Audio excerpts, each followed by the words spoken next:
జై గురుదేవ్. జై భవాని. నేను మీ కందుల సార్. యోగి గారు ఏదైతే ఇప్పుడు జూనా అఖాడాలున్నాయి గదా! ఈ అఖాడాలు మొత్తము ఈ జరిగే కుంభమేళా ఏదైతే ఉందో, కుంభమేళాలో ముస్లిం సంబంధించిన షాప్స్ ఏవి ఉండొద్దు. ఖచ్చితంగా హిందువుల షాప్సే ఉండాలి. ఈ తుక్కు జుహాదీ అనేది ఉంది గదా! దీని నుంచెళ్ళి తప్పించుకోవడానికి ఇదొకటే మార్గం. వాళ్ళ షాప్స్ ఏమి ఉండొద్దు అని జెప్పేసి వాళ్ళొక ఇష్యూ తీసుకురావడం జరిగింది గదా! ఇదందరూ కూడా మనకు తెలిసిన విషయమే.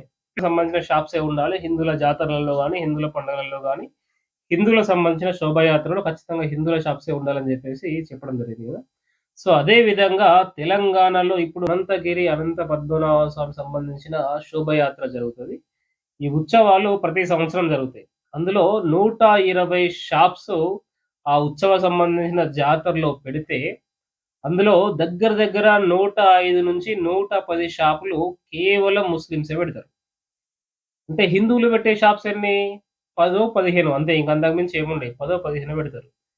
సో, దీనికి అక్కడ ఒక కమిటీ ఏం జేసింది అంటే, అనంతగిరి పరిరక్షణ సమితి అని జెప్పేసి అక్కడ ఒక ఆర్గనైజేషన్ రన్ జేస్తున్నారు వాళ్ళు. ఒక కమిటీలాగా ఏర్పడి, అక్కడ హిందువులకు సంబంధించిన కొన్ని డిమాండ్స్ ఏవైతే ఉన్నాయో వాటిపైన పోరాడుతున్న ఒక టీమ్ ఒకటి అక్కడ ఏర్పడ్డది.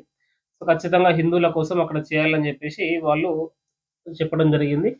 ఈ సంబంధించిన 120 షాపులు ఏవైతే ఉన్నాయో ఖచ్చితంగా ఇవన్నీ హిందువులకే కేటాయించాలి. ఇది హిందువులకు సంబంధించిన కార్యక్రమం గాబట్టి, వేరే అన్య మతస్థులు ఇక్కడ ఉండొద్దు అని జెప్పేసి వాళ్ళు అడగడం జరిగింది. దానికోసం ఫైట్ జేయడం జరిగింది. ఫైట్ జేస్తే ఇక్కడ విచిత్రం ఏంది అంటే, ఆ టెంపుల్‌కి సంబంధించిన ఆలయ పూజారి ఎవరైతే ఉన్నారో, ప్రధాన అర్చకులు ఎవరైతే ఉన్నారో, ఆ అర్చకుడు తిరగబడ్డ పరిస్థితి. వ్యతిరేకించిన పరిస్థితి. అంటే ఈ హిందువులే ఎందుకు పెట్టుకోవాలి? వాళ్ళు గూడా పెట్టుకోవాలి అని జెప్పేసి 110 మంది షాప్స్ వాళ్ళు పెట్టుకుంటారు గదా! సో, ఖచ్చితంగా వాళ్ళే పెట్టుకోవాలని జెప్పేసి ఈయన తిరగబడుతున్న పరిస్థితి. అరె! అట్లెట్లుంటదయ్యా? ఇది హిందువులకు సంబంధించిన కార్యక్రమం గాబట్టి, హిందువులు గదా పెట్టుకోవాల్సింది అని జెప్పేసి వీళ్ళు ఫైట్ జేసిన పరిస్థితి. సో, దీనికి వ్యతిరేకంగా ఆయన వెళ్లి పోలీసుల దగ్గర కేస్ పెట్టడం జరిగింది. ఆ అర్చకుడు ఎవరైతే ఉన్నారో ఆయన వెళ్లి పోలీసుల దగ్గర కేస్ పెట్టడం జరిగింది. కేస్ పెడితే సంబంధించిన పెద్దలు, హిందుత్వం సంబంధించిన పెద్దలు వాళ్ళందరూ వెళ్లి ఆ కేసుని విత్‌డ్రా జేపిచ్చి ఎఫ్ఐఆర్ గాకుండా చూడడం జరిగింది. ఎందుకంటే ఇది హిందువులకు సంబంధించిన విషయము. ఇది అంత కరెక్ట్ సరైన పద్ధతి గాదు. హిందువులకు సంబంధించిన విషయాలలో హిందువుల జోక్యం ఉండాలి. వాళ్ళొచ్చి ఇక్కడ షాప్స్ పెట్టుకోవడం ఏంది అని జెప్పేసి పెద్దలు వెళ్లి మందలించి, సో, దాన్ని కేసు విత్‌డ్రా చేసుకునేలాగా చేసి అక్కడ కేసు పెట్టకుండా చూడడం జరిగింది. ఇంకో ట్విస్ట్ ఏంది అంటే ఇందులో, ఈ ప్రధాన పూజారి ఎవరైతే ఉన్నారో వాళ్ళకు వత్తాసు పలుకుతూ హైకోర్ట్‌కు వెళ్ళిన సంగతినే. హైకోర్ట్‌కి వెళ్తే ఎవరైతే ఇప్పుడు హిందుత్వ సంబంధించిన ఆర్గనైజేషన్ వాళ్ళున్నారో, ప్లస్ ఈ నోటీసులు రావడం జరిగింది. ఎవరైతే ఇందులో ఇన్వాల్వ్ అయ్యారో వాళ్ళందరూ కూడా నోటీసులు రావడం జరిగింది. అంటే ఏ ఏ రకమైన స్పందన జరుగుతుంది? ఏ రకమైన నిర్మాణం జరుగుతుంది అనేది ఇక్కడ మనం ఆలోచించాల్సిన అవసరం ఉంది. అంటే ఇందులో తప్పెంత? ఒప్పెంత? అసలు దీన్ని చాలా డీప్‌గా ఇంకెవరు దీన్ని స్టడీ జేయాలన్నది ఆలోచించాల్సిన అవసరం ఉంది. అంటే హిందువుల కోసం పోరాడితే, హిందువుల మీద బతికే వ్యక్తి, హిందూ ఆలయాల మీద బతికే వ్యక్తి, హిందుత్వం కోసం జీవించాల్సిన అవసరం ఉంది. ఇంకో 10 మందికి ఎవరైనా తప్పు చేస్తే చెప్పాల్సిన అవసరం ఉండే. సో, అలాంటిది హిందువులను కాదని అన్న మతస్థులు 120 షాపులు అందులో పెడితే, 110 షాపులు వాళ్ళే పెడుతుంటే నువ్వు వాళ్ళకి సపోర్ట్ జేస్తున్నావంటే నువ్వు ఏ ధర్మంలో ఉన్నట్టు? అంటే నువ్వు ఏ ధర్మాన్ని ప్రోత్సహిస్తున్నట్టు?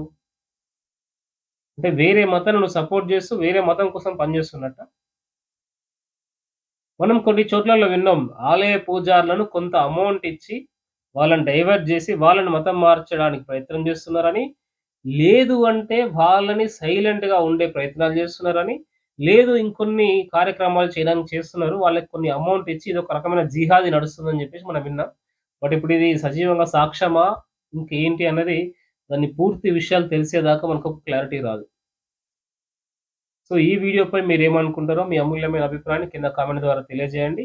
ఈ వీడియో మనం ఇప్పటి వరకు చూసినంటనే దేశం కోసం, ధర్మం కోసం ఏదో చేయాలి అనే తపన ఉన్న వాళ్ళు మాత్రమే మన వీడియోలు చూస్తారు. ఈ వీడియోని 10 మందికి షేర్ చేసి వాళ్ళని మంచి మార్గంలో ధర్మభక్తులుగా, దేశభక్తులుగా తయారు చేసే విధంగా ఇంకో 10 మందికి షేర్ చేయాల్సిన అవసరం ఉంది. మీ అమూల్యమైన అభిప్రాయాన్ని కింద కామెంట్ ద్వారా తెలియజేయండి. మీరిచ్చే అర నిమిషం సమయం హైందవ సమాజానికి తోడ్పడుతుంది. జై హింద్, జై భారత్. నేను మీ కందుల సానంద్.